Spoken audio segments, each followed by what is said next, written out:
영혼이 없는 일회성 삶에 대하여 지난번에 영혼이란 있는 것인가 없는가에 대하여 유정란과 무정란에 비유하여 설명한 적이 있다.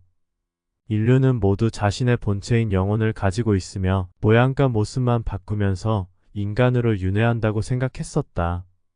그것도 육도윤회가 아닌 이도윤회로 말이다.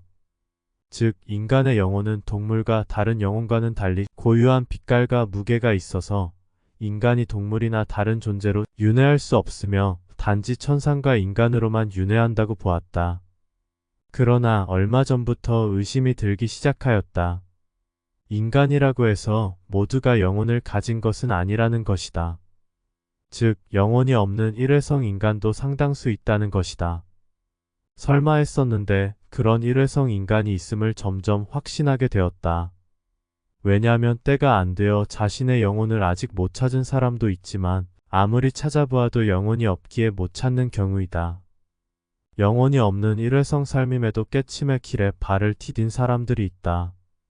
이런 사람의 대부분은 무신론자이며 아라한이면서도 윤회와 인과를 인정하지 않는다.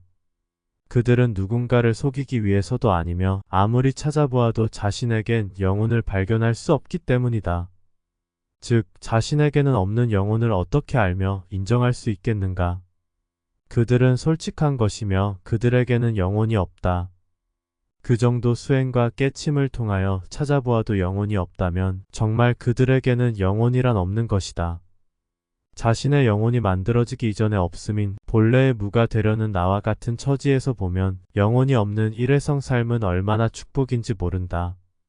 그들이 원하든 안 원하든 이번 생 한 번만 살면 본래의 무가 되기 때문이다. 아니, 본래의 무라기보다는 바로 비존재가 되어버린다. 일회성 삶은 완벽하며 모든 것을 소멸시킨다. 그러나 존재의 원리를 모르는 상태에서의 일회성은 소멸이라고 하는 대전제 앞에서 좌절과 절망과 공포를 일으킨다. 결국 그들의 영혼은 미약하거나 없어서 동물과도 같으며 폭제 인간이나 무정란과 같은 것이다. 즉 아이로 잉태될 때 인간의 영혼이 들어오지 못한 경우이다. 인간의 영혼이 없는 상태에서 단지 부모의 유전자 DNA에 따른 육친 간의 프로그램만 유전되어 삶을 살아간다. 이런 경우 본인의 삶은 영혼이 있는 사람보다 덜 힘들다. 영혼이 심장에 붙어 있는지 머리에 붙어 있는지는 모르지만 영속적으로 윤회하는 사람과 비교해 데미지를 적게 받는 탓이다. 즉 오온이 엷어서 오온에 덜 이끌려다니기에 살아가는데 괴로움은 그만큼 감소하게 된다. 또한 일회성으로 영혼이 없는 사람은 깨침의 궁극에까지 이를 수 없다. 자신이 일회성인데 어떻게 프로그램의 이치와 원리까지 온전히 파악하여 시스템에서 벗어나려는 마음을 내겠는가?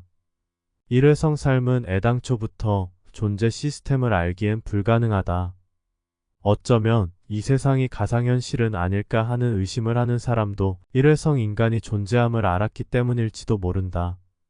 그러나 이 세상은 시간과 공간 속에서 반드시 실제한다. 그 속에서 일회성 인간도 있는 것이다.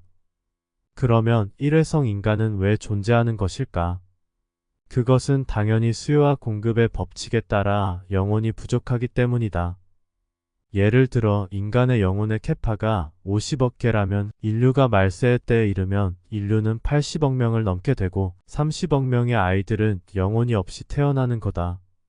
그래서 창조의 시나리오에는 80억 명이 넘으면 인류는 리셋되는 것이다. 엘리트들이 인구수를 어떤 방법으로든 줄이려는 이유도 인구가 많아지면 자동으로 인류는 리셋된다는 것을 알기 때문이다. 그런 점에서 보면 암흑의 세력도 나름 종말을 피하려고 순교하는 마음으로 자기 손에 피를 묻힌다고 보아야 한다. 아무튼 인류의 대략 3분의 1이 영혼이 없다는 것인데 말세의 때에는 알려만 주면 되는 것이고 각자 도생하여 각성하면 그만인 것이지 스승과 제자는 필요치 않다.